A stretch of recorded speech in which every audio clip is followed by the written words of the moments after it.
Bien amigos, seguimos hablando de encuestas. Ahora estamos con otra importante empresa del medio nacional, Vox Populi, y con su director Luis Benavente. Lucho, gracias por estar en Redes y Poder. Buenas noches, Alfonso. Qué gusto. Un pequeño comentario tuyo en general a lo que son estas encuestas de opinión pública. ¿Tú crees que estamos inmersos dentro de una campaña de demolición? ¿Tú visualizas eso? No, no lo creo.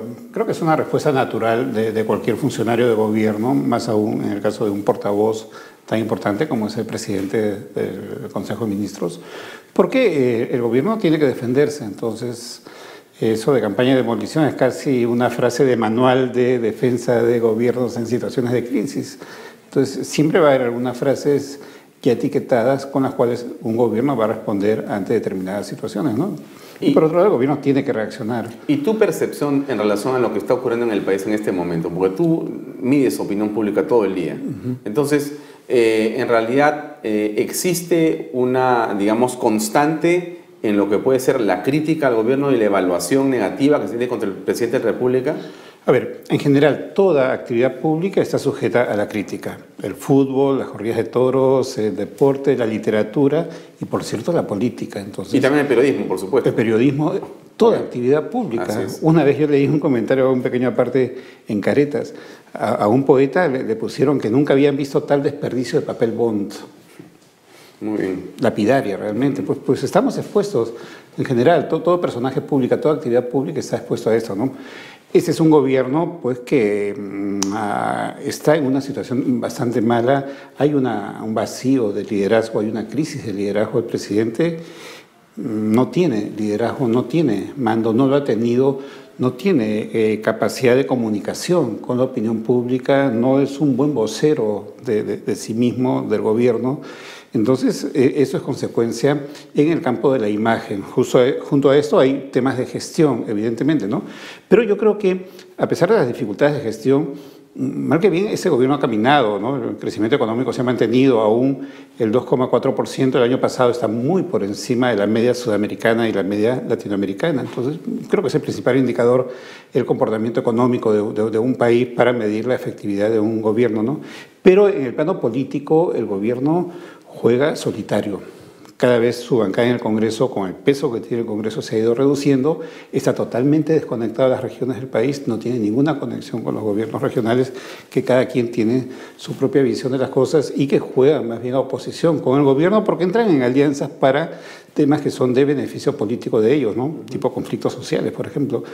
Y por otro lado, muchos problemas de comunicación. Que después de 4 años es lamentable que no hayan aprendido a comunicarse. La religión en el país ha sido, digamos, el título de esta encuesta de hace unas semanas que Vox Populi hizo a nivel nacional. Muy interesante los resultados. Quisiera comentarlo contigo, Lucho. Un primer cuadro tiene que ver con el aspecto de la familia. Yo pensaba más bien que en el Perú el tema de la familia no era un tema tan relevante, pero la pregunta... El aspecto más importante en la vida de las personas es la respuesta asistida y la gente dice la familia es el aspecto más valorado en la vida, casi 90%. Sí. O sea, somos una sociedad donde la familia tiene un valor fundamental. Tiene un peso muy, muy grande. Y a pesar de las dificultades y crisis que puede haber en la familia, sigue siendo la familia un núcleo fundamental en la sociedad peruana.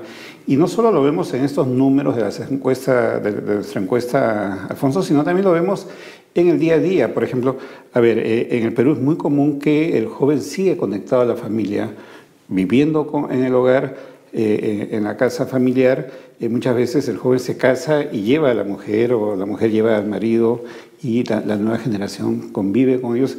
A diferencia de sociedades modernas donde el joven se desconecta. Pero no solo, exacto, ¿no? Y también hay una desconexión emocional muy, muy fuerte. Aquí hay como clanes, ¿no? Porque el papá y la mamá en el centro, inclusive los abuelos también ahí mismo en la misma casa, muy cerca, y los padres jalan a los hijos, ¿no? O sea, los mantienen adentro del ámbito familiar, ¿no es cierto? No es... Sí.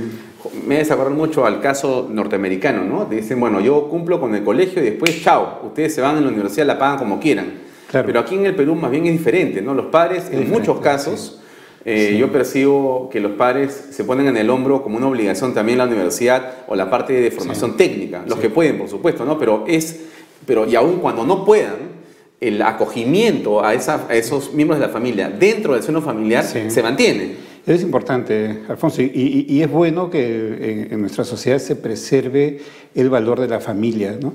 Y además es un hecho que se da en los distintos niveles sociales. Por ejemplo, los niveles sociales socioeconómicos más altos, más modernos, que podrían parecerse más a los europeos norteamericanos, tampoco desconectan al joven, al adolescente del seno familiar, ¿no?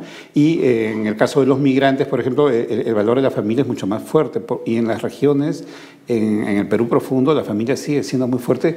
Y eso se refleja en Lima, porque Lima es la provincia más grande del Perú. Acá más del 40% son migrantes en primera generación, ¿no? Entonces la familia sigue siendo muy fuerte en el país como conclusión, y pensemos que eso es bueno para nuestra sociedad.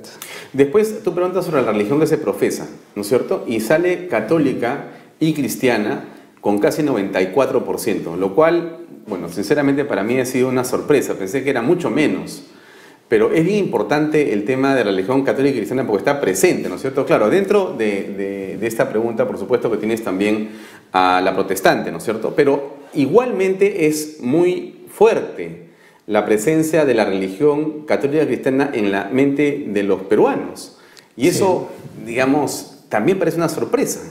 Sí, es muy fuerte. Y yo ahora, en esta pregunta, Alfonso, acudiría a un estudio muy reciente de Gallup Internacional, en más de 100 países, con una cantidad impresionante de miles de entrevistados, donde aparece Perú y Colombia empatados en primer lugar como los dos países con mayor religiosidad en las Américas, no en América Latina o Sudamérica, sino en todas las Américas, lo cual habla y nos dice que este es un país de mucha religiosidad. Incluso yo pensé que México podía tener una mejor ubicación que Perú, ¿no? Tenemos la imagen de la Virgen de Guadalupe, por supuesto, como algo muy fuerte. Ecuador es un país con muchísima religiosidad, por algo está ahí el Papa precisamente el día de hoy, ¿no? Bueno, y dentro de este continente, particularmente dentro del subcontinente sudamericano o de América Latina, donde el catolicismo es muy fuerte, es el bastión de la Iglesia Católica, es esta región del mundo. Por algo, el nuevo Papa Francisco viene de esta región, precisamente, de Argentina, ¿no? Entonces, ahora, mucha gente va a misa, mucha gente cree en la confesión, mucha gente, porque es importante, los números que tiene tu encuesta son grandes, o sea, no es que la gente vaya a misa pues 10%, no, hay 50, 60% de gente que va a misa, por lo menos los domingos, o sea, y claro, menos, o sea, el domingo, pero también van una vez al mes o un poco más de tiempo, pero la gente también va a misa, o sea, practica su fe en la misa. Sí, claro.